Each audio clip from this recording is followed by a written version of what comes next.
Assalamualaikum warahmatullahi wabarakatuh. Kami dari kelompok 2 kali ini akan melakukan pengujian perangkat lunak dengan studi kasus kami yaitu website pengaduan pada PDAM. Nah, perkenalkan anggota kami ada 6 dengan 5 job. Ada leader tim, saya sendiri Krisnayana, kemudian ada Ardika Citra dan Laverda sebagai sistem analis, ada Zainul Abidin sebagai back end, Raka Dian Audiga sebagai front end, dan Anggraini sebagai tester.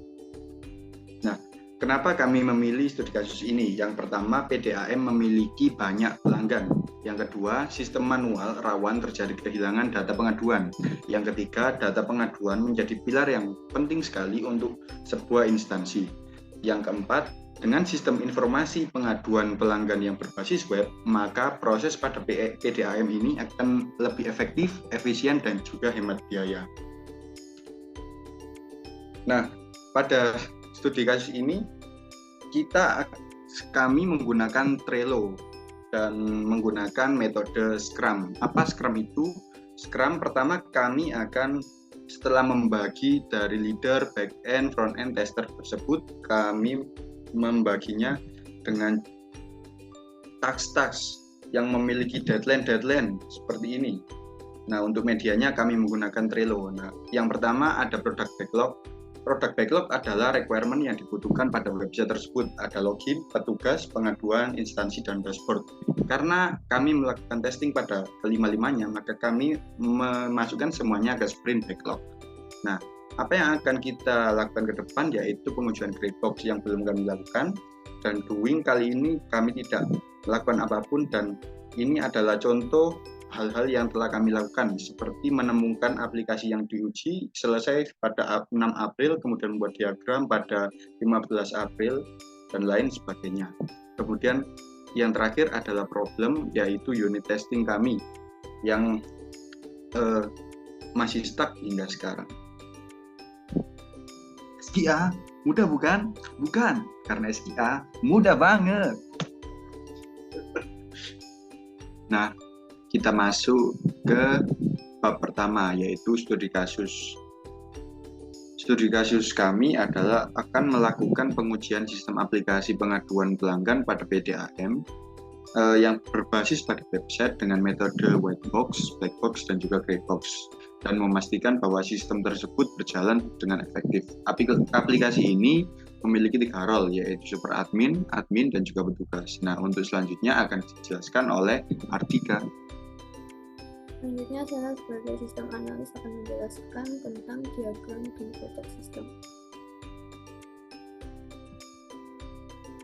Jadi di project yang pertama yaitu ada project pengerjaan, di mana kelompok kami yang pertama melakukan pemilihan studi kasus, dilanjutkan dengan pembuatan diagram dan project diagram. Lalu di sini ada manajemen waktu atau manajemen pengerjaan dengan menggunakan bantuan Trello, lalu dilanjutkan dengan pengujian backlog dan melakukan pengujian backlog. Namun dalam pengujian backlog ini juga terdapat unit testing untuk mengetahui seberapa layak aplikasi ini dijalankan, lalu kemudian kami membuat laporannya dan mempresentasikannya dalam bentuk PPT. Jadi selanjutnya akan membahas tentang project system, di mana di sistem yang kami bahas ini ada 3 aktor, yaitu super admin, admin, dan petugas yang memiliki perjalanan sistem, yaitu melakukan login, kemudian melakukan dashboard sesuai rule.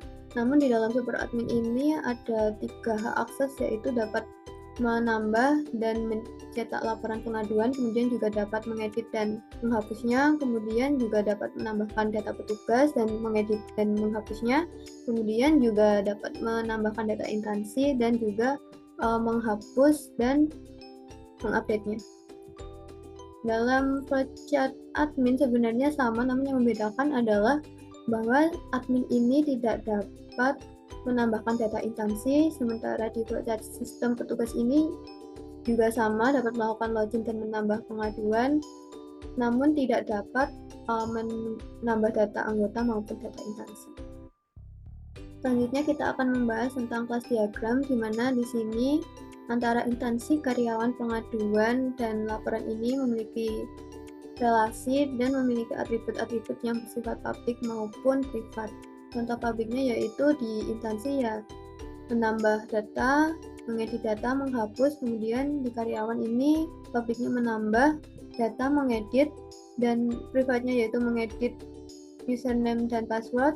Lalu berikutnya di pengaduan ini dapat menambah, mengedit data, menghapus, dan mencetak data laporan yang bersifat publik. Dan di laporan ini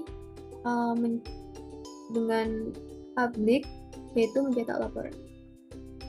Selanjutnya yaitu use case diagram, mohon maaf.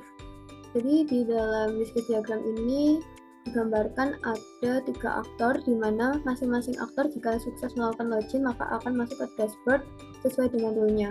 Nah, di super admin ini memiliki hak akses yaitu dapat menambah data pengaduan dan extend ke cetak data laporan pengaduan dan mengupdate status pengaduan, kemudian juga mendapatkan hak akses untuk menambah data petugas, lalu juga mengupdate data petugas, dan juga dapat menambahkan data instansi dan kemudian juga mengupdate data instansi. Sementara di aktor admin, ini hanya dapat menambah data pengaduan, cetak data laporan, dan mengupdate status pengaduan, dan juga dapat dapat hak akses di menambah data petugas dan mengupdate data petugas. Nah, untuk aktor yang terakhir ini petugas hanya dapat menambah data pengaduan, kemudian mencetak dan mengupdate status pengaduan, dan juga hanya dapat melakukan ganti password akunnya sendiri. Berikutnya yaitu activity diagram. Di sini akan membahas tentang activity login terlebih dahulu. Jadi, login dapat dilakukan oleh super admin, admin, dan petugas dengan memasukkan username dan password, kemudian dicek di dalam database apakah password dan username sudah benar. Jika tidak, maka akan kembali ke halaman masukkan username dan password. Jika iya, maka akan masuk ke dashboard pengaduan pelanggan sesuai dengan hak aksesnya. Lalu yang kedua yaitu activity tentang tambah data pengaduan pelanggan. Di sini aktor super admin akan masuk ke dalam halaman super admin, lalu memilih pengaduan, kemudian menambah data pengaduan dengan mengisi form, kemudian jika tidak ingin menyimpan maka akan kembali ke halaman tambah pengaduan. Jika iya, maka mengeklik tambah dan simpan data pengaduan, dan data tersebut akan disimpan di dalam database. Nah, activity admin dan petugas juga berjalan dengan cara yang sama. Lalu berikutnya ada activity tambah data petugas, yaitu super admin akan masuk ke dalam halaman utama super admin, kemudian memilih fitur data petugas, lalu tambah data petugas, dan mengisi form pada data petugas. Jika ingin menyimpannya, maka akan klik simpan data, dan data itu akan tersimpan ke dalam database. Namun jika tidak, maka akan kembali ke halaman data petugas. Begitu juga di aktor admin juga aktivitas tambah data petugasnya juga sama.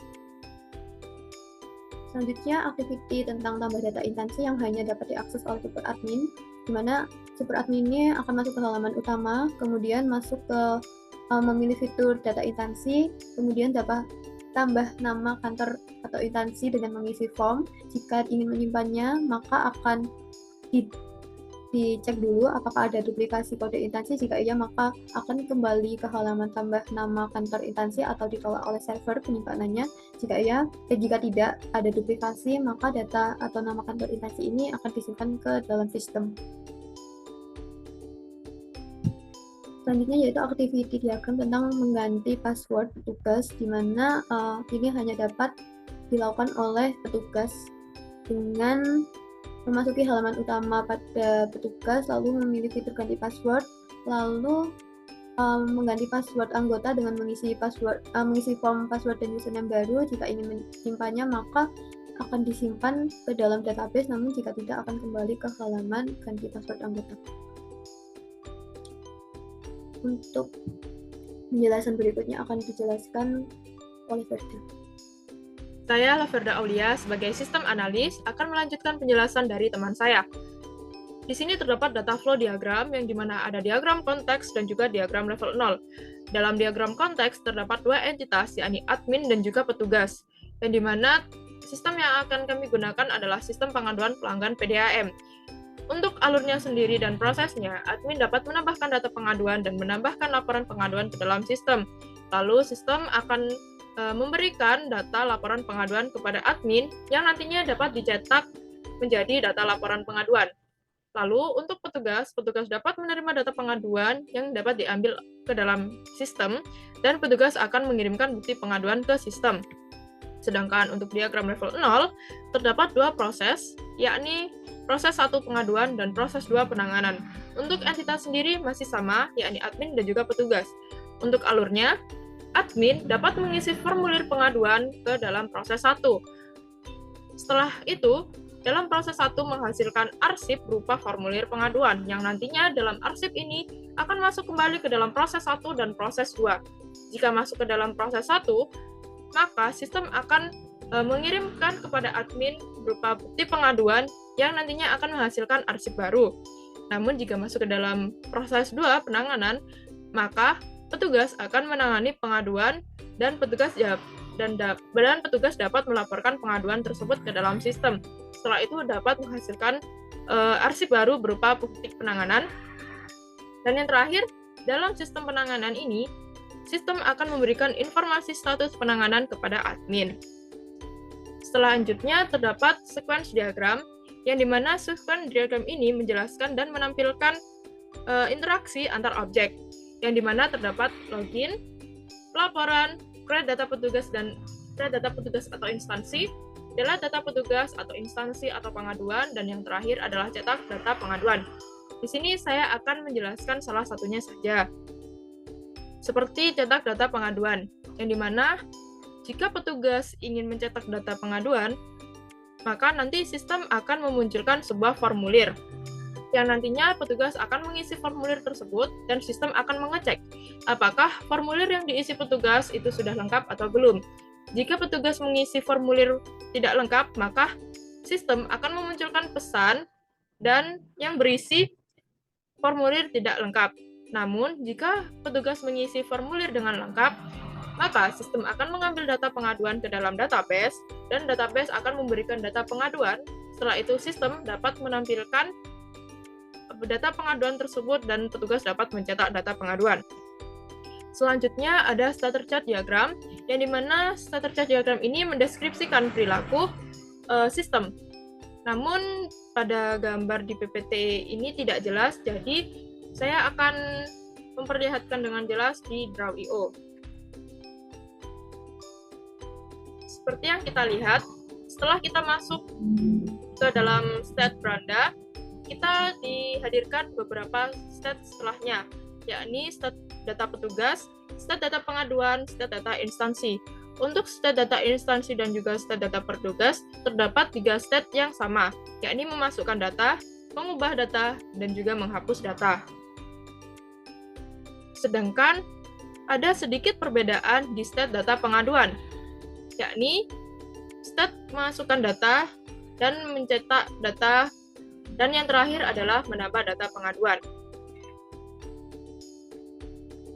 Yang terakhir adalah arsitektur diagram, di mana yang nantinya aktor dapat mengakses website PDAM kami menggunakan desktop yang terhubung dengan internet.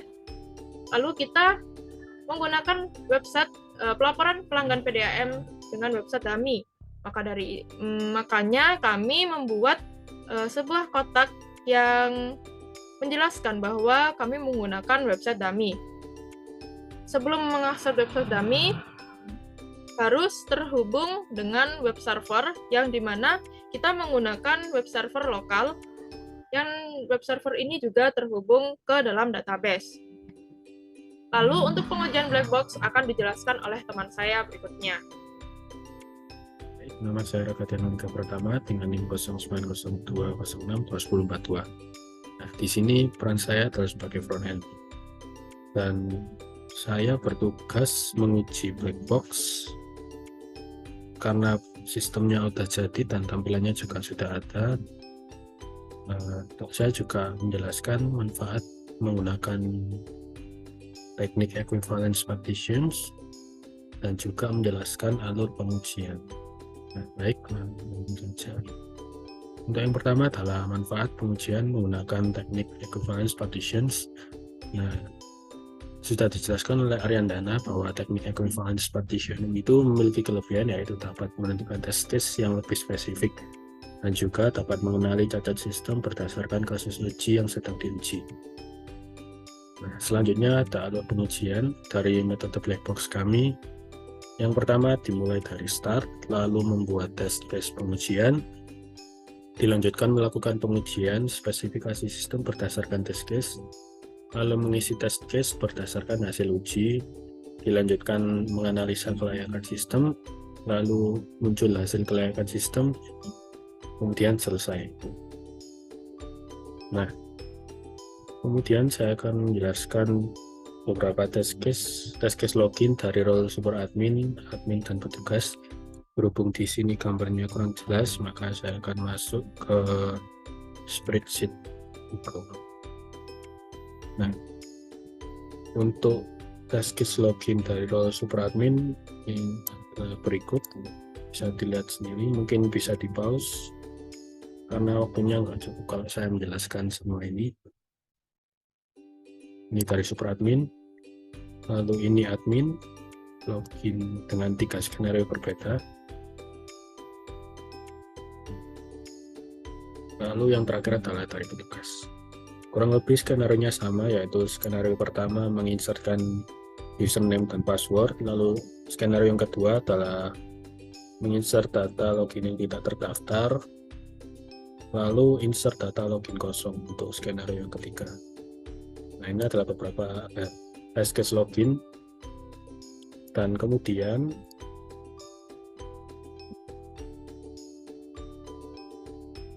kita lanjut ke test case pengaduan dari role super admin, admin, dan petugas. Nah, di super admin ini untuk test case pengaduan ada beberapa sampai dengan cetak, bisa dilihat.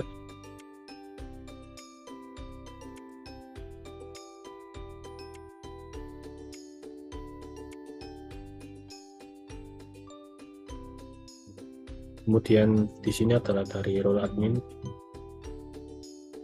dari pengaduan hingga cetak seperti ini. Tambah pengaduan 1, lalu dilanjutkan edit, delete, dan cetak data. Kemudian ada petugas. Nah, perbedaannya di sini adalah petugas tidak bisa mencetak data, jadi hanya bisa sampai mengedit pengaduan. Karena yang bisa mencetak data hanya pada role super admin dan admin. Metode ujinya adalah ini, deskripsinya ini. Nah, ini adalah beberapa test case dari pengaduan. Kemudian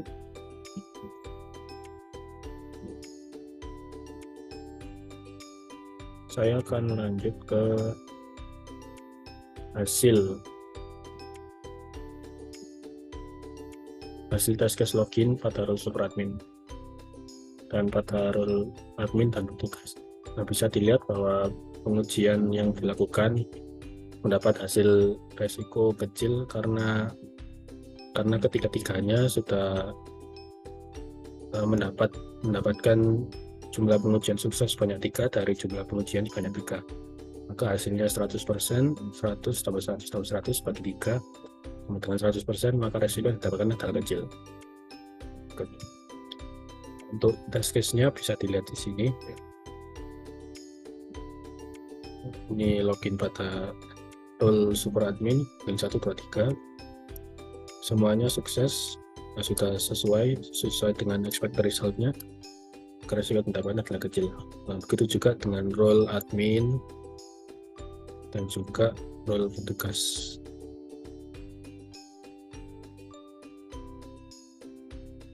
Lalu saya akan melanjutkan ke hasil test case dari pengaduan role super admin, admin, dan petugas.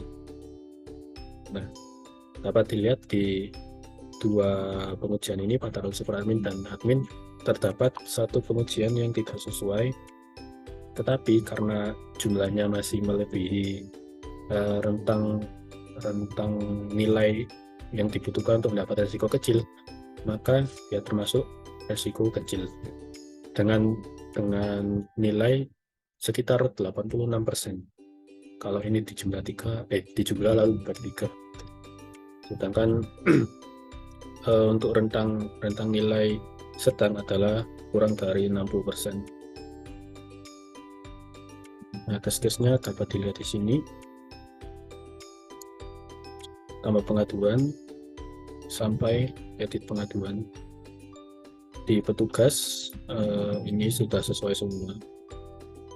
Di role admin, nah ini ada satu pengujian yang hasilnya tidak sesuai sebanyak 1 kali pengujian. Lalu dilanjutkan ke role super admin. Nah, di sini ada satu pengujian juga yang hasilnya tidak sesuai. Baik, kurang lebih seperti itu dari saya. Materi selanjutnya akan dijelaskan oleh Mbak Anggra ini. Oke, selanjutnya akan saya jelaskan. Saya Anggraini Widarwati. Di sini saya sebagai software tester dengan tugas yaitu pengujian pada black box. Saya akan menjelaskan yaitu test case tambah data dan hapus data petugas pada role super admin. Di sini pada test case tambah data petugas terdapat 3 kondisi, yaitu yang pertama insert data baru, kemudian yang kedua yaitu duplikasi data, kemudian yang ketiga yaitu insert data kosong. Kemudian delete data petugas. Nah, di sini dapat disimpulkan bahwa resiko pada test case tambah data petugas yaitu memiliki resiko sedang, kemudian test case pada hapus data petugas memiliki resiko kecil. Ini dihitung menurut rumus nilai efektivitas setiap test case, yaitu dengan kesimpulan sukses dibagi sampel data kemudian dikalikan 100. Selanjutnya yaitu test case edit data petugas pada role super admin. Di sini juga terdapat 3 kondisi. Maka dapat diambil kesimpulan bahwa resikonya kecil. Kemudian test case tambah data instansi dan hapus data instansi pada role super admin. Pada test case tambah data instansi juga memiliki 3 skenario atau 3 kondisi, kemudian delete data instansi. Di sini disimpulkan bahwa resiko pada test case tambah data instansi memiliki resiko kecil, kemudian pada test case hapus data instansi juga memiliki resiko kecil. Selanjutnya yaitu test case edit data instansi pada role super admin. Di sini terdapat satu test case yang tidak sesuai, yaitu pada edit data instansi 2 dengan titik uji duplikasi. Maka resiko yang disimpulkan yaitu sedang karena status yang tidak sesuainya 1. Kemudian test case tambah data dan hapus data petugas pada role admin. Di sini terdapat satu yang tidak sesuai, yaitu pada tambah data petugas 2 dengan titik uji yaitu duplikasi data. Kemudian identifikasi pada delete data petugas. Maka disimpulkan bahwa resiko pada test case tambah data petugas memiliki resiko sedang, kemudian pada test case hapus data petugas memiliki resiko kecil. Kemudian test case edit data petugas pada role admin di sini juga sama memiliki 3 kondisi, yaitu disimpulkan bahwa resikonya kecil. Kemudian test case tambah data instansi dan hapus data instansi pada role admin juga sama, maka disimpulkan bahwa resiko pada test case tambah data instansi kecil dan juga resiko pada test case hapus data instansi juga kecil. Kemudian test case edit data instansi pada role admin di sini memiliki satu yang tidak sesuai, yaitu pada edit data instansi 2, maka disimpulkan dengan resiko sedang. Kemudian test case ganti password pada role petugas. Nah, di sini juga sama, terdapat 3 kondisi, yaitu yang pertama insert data baru, kemudian yang kedua yaitu duplikasi data, kemudian yang ketiga yaitu mengkosongkan data. Di sini terdapat satu yang tidak sesuai, yaitu pada identifikasi ganti password 2, maka resiko yang disimpulkan yaitu sedang. Kemudian dari test case tersebut disimpulkan bahwa nilai efektivitas sistem pengaduan pelanggan PDAM dengan tabel yang diujikan yaitu 22, kemudian sampel data keseluruhan yaitu 59, kemudian kesimpulan sesuai yaitu 54, kemudian kesimpulan gagal yaitu 6, dihitung dengan rumus nilai EF tabel A ditambah nilai EF tabel B ditambah nilai EF tabel sampai tabel yang diujikan, kemudian dibagi jumlah tabel yang diujikan, maka didapatkan hasil 72,5%. 72,5% ini dilihat dari tabel standar ukuran efektivitas sesuai acuan Litbang Depdagri tahun 1991, maka rasio efektivitasnya masuk ke dalam 60 sampai 79,99, kemudian tingkat capaiannya yaitu cukup efektif. Maka dapat ditarik kesimpulan bahwa sistem pengaduan pelanggan PDAM memiliki nilai efektivitas sebesar 72,5%. Maka dapat dikatakan bahwa persentase kelayakan sistem pengaduan pelanggan PDAM sudah cukup efektif. Namun masih perlu dilakukan pengembangan agar dapat mencapai tingkatan efektivitas yang lebih tinggi. Kemudian selanjutnya akan dijelaskan oleh teman saya yaitu Zainul Abidin. Baik, selanjutnya saya akan menjelaskan lanjutan dari materi yang telah dijelaskan sebelumnya. Saya Zainul Abidin dan saya bertugas sebagai backend. Nah, untuk yang keempat ada pengujian whitebox dengan teknik basis path. Untuk manfaat pengujian whitebox dengan teknik basis path menurut Lonjo, teknik ini memungkinkan penguji untuk mengukur kompleksitas logika dari rancangan prosedural. Skenario uji coba yang dibuat untuk menguji teknik basis path ini dijamin akan mengeksekusi setiap statement dari aplikasi yang diujikan setidaknya satu kali saat tahap pengujian. Kemudian kita masuk ke alur dari pengujian whitebox dengan teknik basis path. Untuk yang pertama dimulai dari start, kemudian membuat flowchart system, kemudian membuat flow graph dari sistem, dan kemudian menentukan nilai dari flow graph. Setelah itu menghitung cyclomatic complexity-nya, dan untuk rumusnya saya akan jelaskan lebih detail lagi di slide yang selanjutnya. Dan kemudian membuat jalur independen dari hasil perhitungan cyclomatic complexity-nya, dan setelah itu selesai. Nah, untuk yang pertama kita langsung masuk ke flowchart sistem login, di mana kita sudah ketahui bahwa flowchart sistem login ini yang pertama start, kemudian login page, kemudian masukkan username dan password, kemudian ada decision, username dan password sesuai, jika tidak maka kembali ke proses yang sebelumnya, jika iya maka akan masuk ke proses yang selanjutnya yaitu ada decision lagi. Jika usernya itu seorang super admin maka akan masuk ke dashboard super admin. Jika usernya admin maka masuk ke dashboard admin. Nah, jika usernya itu petugas maka akan masuk ke dashboard petugas dan kemudian selesai.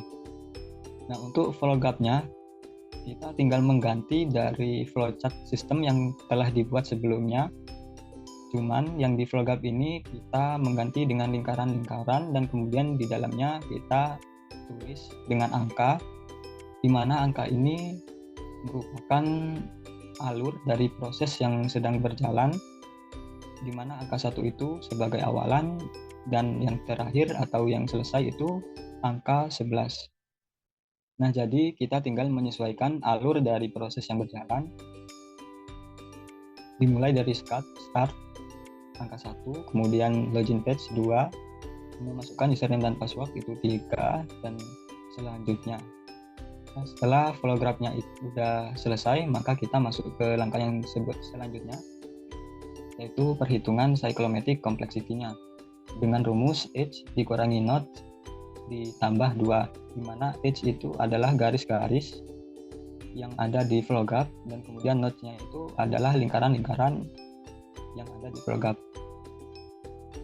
Untuk H-nya itu berjumlah 13 dan nodes-nya itu berjumlah 11.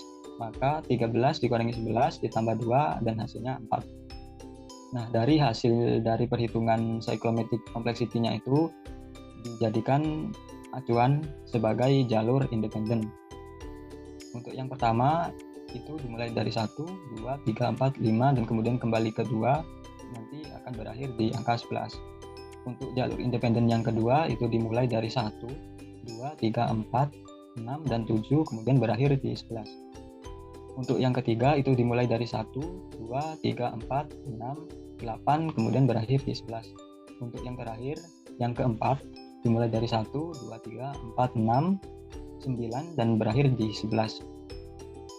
Untuk item case-nya kita bisa dilihat di gambar, itu ada 4 item case, di mana item case-nya itu dihasilkan dari perhitungan cyclomatic complexity yang telah dibahas di slide yang sebelumnya. Untuk item case yang pertama, 1, 2, 3, 4, 5. Itu maksudnya prosedurnya itu yang pertama menjalankan program, 2 masuk ke halaman login, masukkan username dan password. Kemudian apakah username dan password sesuai? Jika tidak, maka akan kembali ke halaman login. Nah, untuk hasilnya itu gagal masuk ke halaman dashboard karena username dan password tidak sesuai. Begitupun untuk yang item cache yang kedua itu hasilnya berhasil masuk ke dashboard menggunakan role super admin. Dan yang ketiga itu berhasil masuk ke dashboard menggunakan role admin. Dan yang keempat itu berhasil masuk ke dashboard menggunakan role petugas. Untuk yang selanjutnya yaitu flowchart sistem tambah pengaduan pada role super admin, admin, juga petugas.